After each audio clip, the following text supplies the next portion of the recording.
This is Polyamory Weekly, tales from the front of responsible non-monogamy from a pansexual, kink-friendly point of view.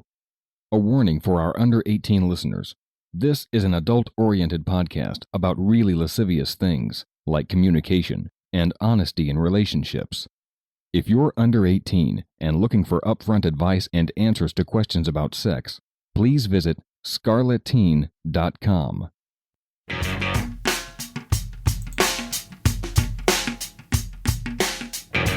This is Polyamory Weekly, episode 526 for August 10th, 2017. Coming up on today's show, Poly Comets. Coming up on today's show.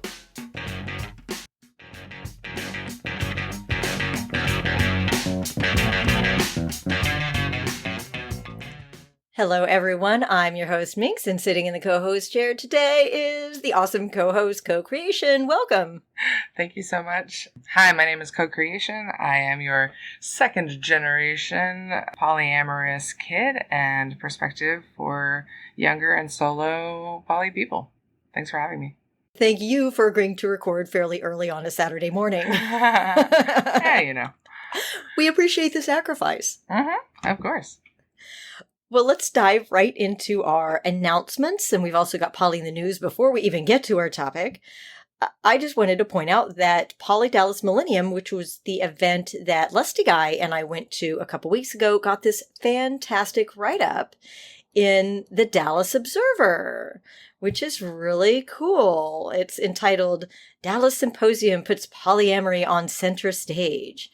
And, you know, it's your typical write-up, but it's a good job. Yeah. Right? You know, They did a pretty good job of quoting Ruby, our friend and organizer, saying, you know, it's not just polyfuckery, but there are all kinds of different structures. And she even specifically mentioned solo poly, giving a little props to the solo poly crowd. So it's not couple-centric. And mentioned several of the speakers, which is absolutely fabulous. So definitely very proud to have been a part of that event. Yeah, I think it's fabulous that something so even keel can be coming out of a place that has commonly been very extremist in its culture. Oh, I grew up in that area, so I was quite impressed that the coverage was so, you know, relatively unbiased.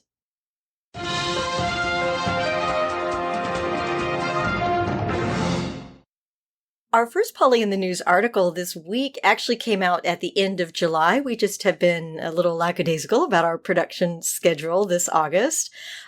Peter Singer, who is apparently a famous ethicist, which is not a thing I realized you could even be, was interviewed in a Polish journal about this book that he had written, a biography of his grandfather, but it turns out that his grandparents were actually polyamorous, and so he spent some time addressing the ethical issues of polyamory. What did you think of this, Ko? I found it kind of interesting in that, as someone who is also writing a biography about my polyamorous family, there's a certain level of objectivity that you can't quite achieve, and so I definitely read this article with that framework in mind. And what came up for me when we're talking about is monogamy rooted in nature rather than culture, I always go back to, I go back to what was revealed in the book Sex at Dawn around the fact that like hereditary and monogamy and caring who your kids are is a concept that came around with agriculture. And not that I see agriculture going anywhere anytime soon, hopefully. But like it's not necessarily as hardwired into our brains as we might think it is on a biological level. And he also goes on to say, like, he only believes that, what did he say? I would be surprised if polyamory is adopted by more than, say, 25% of the population in advanced countries. And for me, I was just like, have you ever heard of tribal dynamics? Do you not understand how that works? So I was having a little bit of my own, like, polyfamily feelings butt up against my objectivity in the article. Yeah, I think it's interesting because he's coming at it from what he believes to be a biological and ethical point of view. But I'm not sure that he's actually really done the research on this, on how it used to be. I mean, you know, the truth is a lot before agriculture came along, you know, polyamory was really common. It just wasn't called polyamory because everything was shared, right? Right. Mm-hmm. So, but on the bright side, he says it could be adopted by 25% of the population. I'm like, holy crap, that's a lot. Yeah, totally. The gay and lesbian population, by the latest statistics, is only about 8%, and that was a huge movement to gain equal rights. And I'm like, 25%? You know what we could do if we were 25% of the population? That would be amazing. And I think that there's, if we get to that point, we're obviously going to be outside of just quote-unquote advanced countries. Yeah, I'm not sure. How do you define advanced countries? That's a little... That's a little snobby to me. Yeah. And he doesn't bother to define that because, again, his book was about his grandfather, not specifically about polyamory. But the interviewer did ask him this, which, gave us an opportunity to just have another person who is not polyamorous speaking about polyamory. Absolutely. The next article was also at the end of July, and it was an article in The Guardian with an article entitled A New Way to Love in Praise of Polyamory. And it was an interview with a comedian named Elf Lyons about her poly family. And she just comes out as like loud and proud and is polyamorous, and she considers it really feminist and really liberating and says it's a really empowering way to love. And there's a picture of her as a clown in a giraffe suit. So it's her personal take on polyamory. And I'm so glad there are more articles about this because everybody's take is a little bit different. But what did you think of this? I mean, it made me really happy. I also think that, the more depictions that we can get of people who are able to talk about polyamory with a certain sense of levity is a really good way to connect. I mean, poly is happy and poly can be very serious and philosophical. But in this way, she's a comedian, and she talks about, feeling successful in herself and knowing that she can be, a giant giraffe-limbed clown, Yeah. I love it.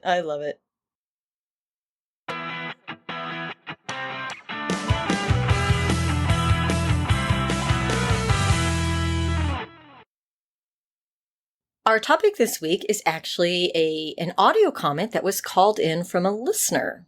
Hi, Minx. Thank you for doing such a great job with your show. I have a question about terminology and maybe hearing more about an aspect of poly, I believe is poly, I'm not sure. It has to do with not having necessarily a deep long-term partner bond relationship, as in many polyamorous triads and other arrangements have kind of a partnering couple and then going off to metamors and other adjuncts from there. My question, because I hear a lot about that, there's a certain kind of poly where there's a core bond and then some people playing on the side and coming into a marriage, into a devoted couple, etc. I wanted to hear more or hear you guys talk more about what it is for, and I've heard it termed once, I saw it on Reddit, a comet. Someone who kind of comes into your life and goes again, and maybe someone like me who has great relationships that are either short or long, that are open in the sense of I'm not committed to them in particular, but I have a good, deep connection with each along the way, and maybe see them once in a while, depending on where I live or if I'm traveling, maybe see them more often, and also have, a lot of clarity about the fact that I'm not monogamous with them or with anyone at this time. That might be something that happens in the future. Anyway, I think you see where I'm going with this. It's what's a good way to discuss that? Or I haven't heard much discussion on that. I've been looking around for discussions of that in the online and in the literature, and listen to podcasts that might have that as more of a topic. So help me out if you can, and I appreciate so much the good work you do. I look forward to hearing about this if possible in the future. Take good care. Bye-bye. So, Koe, I think you're way more of an expert on poly comets than I am, since I have very rarely been or experienced poly comets. What advice would you give to our listener? What I heard from this human being is that they're experiencing comet relationships, and that they're like engaging in creating what they want. And that's one of the things that I love about comet connections. How I see comets, as a quick definition, is a relationship or a person that you cycle back around to. That cycle might be regular, it might be irregular. And as the commenter said, it could be sort of longer or shorter term. So the ways that I see this play out, some common ways, not all, are things like somebody that you would see at your annual event, right? If you have like that one conference or that one vacation spot, and you have a person that you see maybe annually, but then over the years you develop this really nice connection with. That is something that I've experienced as a comet relationship. I also think that comets are an interesting way to build long distance relationships, in that when you are long distance, your lives do tend to run in parallel courses, but sometimes they're not intermingled all of the time. That doesn't mean that you enjoy or love the person any less. And I have seen in my lifetime so many dynamics, ranging from monogamous to open, that really try and put the pressure on a long distance relationship to be in each other's pockets or in regular communication, and have that extra pressure put a strain on the relationship. And so I really like the idea of using the comet dynamic in a long distance relationship. So, like, you go and you visit that person and you make time to go see that person, or they come to see you, and then you sort of connect with each other where you're at in that moment, rediscovering this new person, or this new aspect of a person, or sinking into the nice gushy feelings that you've been creating over a period of time. That's sort of the more long-term comet dynamics that I have experienced myself and have seen work fairly successfully. Shorter term comets can also be that like bright, shining, burning star in the middle of your personal starry night, and then it burns off, and that's okay. That's its natural course. Which I really appreciate the way that this metaphor doesn't put emphasis on the only way to be successful in a relationship is longevity, or is being physically or close in your communication all the time. It allows more space for relationships to naturally run their course without judgment on that. So somebody that you randomly meet and have this, beautiful, passionate connection with for a weekend or a week or however long the convention is. And then at the end of it, you're like, oh, okay, so this feels like complete. I really appreciate you. And I honestly don't see us connecting in a lengthy way. And if you're both okay with that, you can just go off and keep those beautiful memories of that time that you had together as this like wonderful shining star comet. One thing I really like about the polycomet phenomenon is that it really shows that it's important to value all relationships for what they are, instead of trying to force them into being this one thing that society says it needs to be, instead of trying to force it onto a relationship escalator or into something that it's not. It really is a beautiful way of saying, this is what this relationship is. Maybe it's once a year, maybe it's just once, right? Maybe it's once and then there's either no contact, or maybe you just Facebook friend after that and that's it. And it's really appreciating people and relationships and dynamics for what they actually are. Because I think a lot of our relationship drama comes from trying to force something into a mold that it doesn't fit in. Also, like, remembering that I grew up on the internet, so nobody's ever truly gone. Right? like, if you are Facebook friends, then 4 years later, I've gotten messages that say, hey, I'm going to be in town. And I was like, holy crap, okay, like, let's try and have dinner, It sort of gives you an opportunity to form a connection with somebody, and not have expectations on what that could be in the future, and then be pleasantly surprised. I also, in my own little night sky, I have seasons, right? So I have this wonderful little like comet that comes around this time of year, and a different comet that's on a longer cycle. But then I'm always looking up and being like, oh, what time of year is it? Do I get a meteor shower tonight? Like I really love the metaphor in that way. Yeah, so just sort of taking the pressure off of any particular timeline that you and your comet person might have. I also really like this for folks who are potentially dealing with NRE and the havoc that NRE can wreak on your personal life and potentially your relationships sometimes. With comets, there is sort of a known end to the NRE because generally with a comet, there's some sort of external force or timeline that makes it so that you're not going to connect over like months and months and months in the same physical space or in a like lengthy communication. You're Skyping every day kind of a thing. So if you have a partner who has a comet who they get like really frubbly about and really intense over for a weekend, then that person might go off and you might not hear about them for months, years, however long that may be. But your partner can have this really intense feeling and then sort of settle back down and be like, oh, that was really, really great.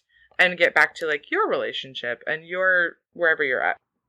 Yeah, and NRE, if you're new to the podcast, NRE is new relationship energy, if you were wondering. Also, the term frubbly is a British term that I really love, which is feelings of like distinct happiness. It's been related to compersion or sort of in the same new relationship energy realm as a feeling one can have. I love the way that term sounds. I like the way it sounds too, although the definition I read is that frubble is the same thing as compersion. It is the non-sexual joy you feel in seeing your partner happy with somebody else. Okay. So maybe in this situation, you could get frubbly over your partner in their NRE with their comet. Boom. Well, that's the thing about new relationship energy is that it's catching, it's infectious. So if you've been with your partner for 10 years and your partner has a comet come by, yeah, they're going to be all like goofy, crazy, rose-tinted glasses in love. But then you get to see your partner like that, and that very often, it's not unusual for that to stimulate some feelings like, oh yeah, remember when we felt that way? Oh yeah, we should remember when we went kayaking and then we had the picnic. Let's do that. So it can all kind of rub off.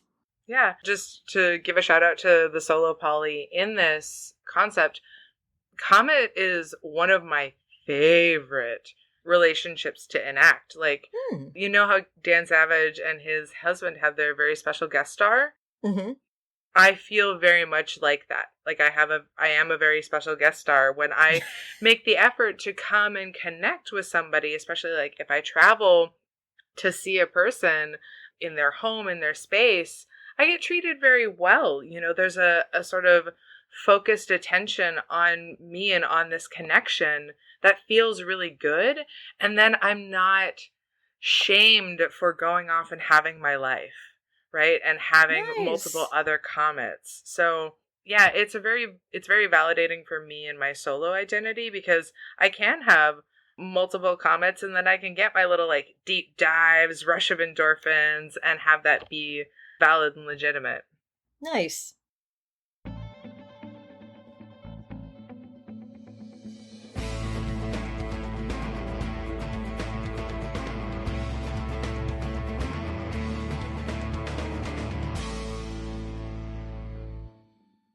Our feedback this week. So remember a couple episodes ago, Koe, when you mentioned something about, there's not that much poly in Scandinavia? Yeah, this is me trying to put my foot out, take my foot out of my mouth right now. Oh no. I enabled it because I think that a lot of people think that, and it is not the case. We actually got an email from the chairperson of Poly Denmark, Mila Idehen. Hopefully I didn't pronounce that terribly wrong. Who said, you recently made a comment about polyamory not being very present in Scandinavia. A friend of mine told me this. She asked me to contact you and clear up the misconception. I'm the chairperson of the organization Polyamory Denmark. Yeah, check it! Yeah. In both Denmark and Sweden, there are quite active Facebook poly networks that have existed for 8 to 10 years. Oof. In both countries, official political organizations with the goal of creating more knowledge and understanding about polyamory have been started within the past year. You might know that the LGBT movement has strong historic roots in Denmark. I did not know that. Did you? I did, and I'm glad that she mentioned that. Perfect. Fighting now for almost 70 years for minority rights. I think the Danish and Swedish way is generally more based on political democratic work and less on media work. Also, the media work being done in Scandinavia is usually performed in Scandinavian languages, so it doesn't apply that much to an international audience. Fair enough. But we're here, and we're fighting the battle. Some of us have just been filmed for a period of 3 months for a TV documentary in 4 episodes on polyamory that will be broadcast on national Danish TV in late 2017 or early 2018. So we're doing what we can to promote polyamory in Scandinavia. We exist! There are Scandinavian poly people, Scandinavian books on poly-friendly therapists, social events, and official political polyamory organizations. Nice. She concludes by saying, I sometimes get the feeling that the changes faced by poly people are slightly different here than in the US. Scandinavians are generally much more secular than Americans, so we don't get so much religion-based resistance as I sense Americans do. That is probably the case. Probably. There is way too much God in this country. Also, because LGBT is very strong in Denmark, it will be easier for polyamory to achieve general acceptance from the public here. When I discuss polyamory with monogamous Danes, most of them express understanding and respect for other sexual and relationship preferences and styles.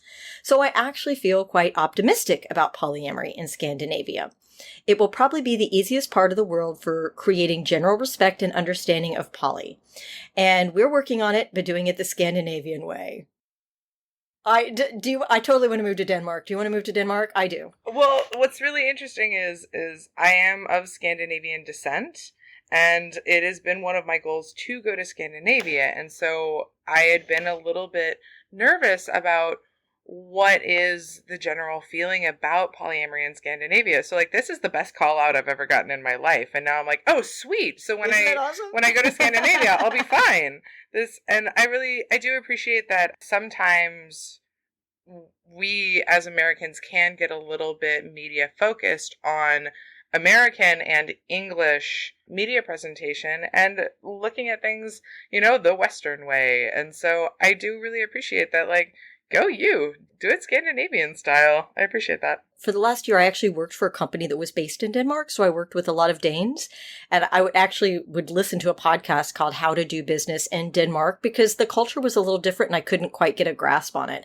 But one of the things I found out is that there's definitely a very strong sense of pragmatism, and it does feel like there's a lot less religion than there is in the States, which is personally, I find incredibly refreshing. Not that, not as a diss to anybody who is deeply entrenched in their personal religion. Good for you. I just don't like the religion invading, my uterus and my lifestyle and all of my politics. I think those should actually be separate things. Yeah, I heard at some point that we should separate church and state, and that feels like a great idea. It does seem like a good idea. Maybe we should think about doing that.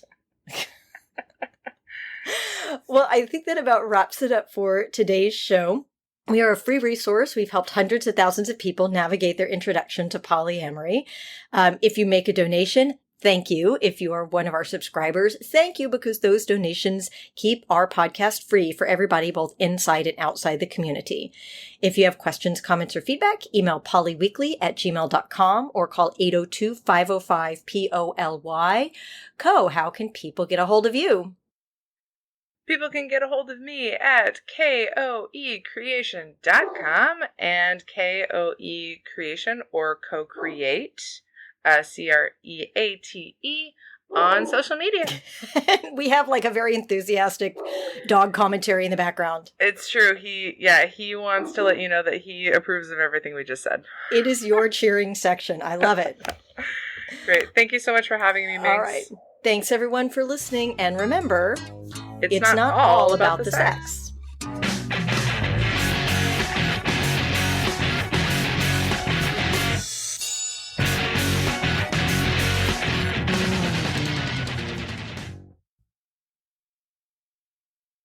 I'm going to wait for that plane to go by, and now my cat is literally biting my heels. Stop biting, that tickles. She's like, I'm tired because it's hot, but I want to play. Right. Okay. Ow, stop it. Okay.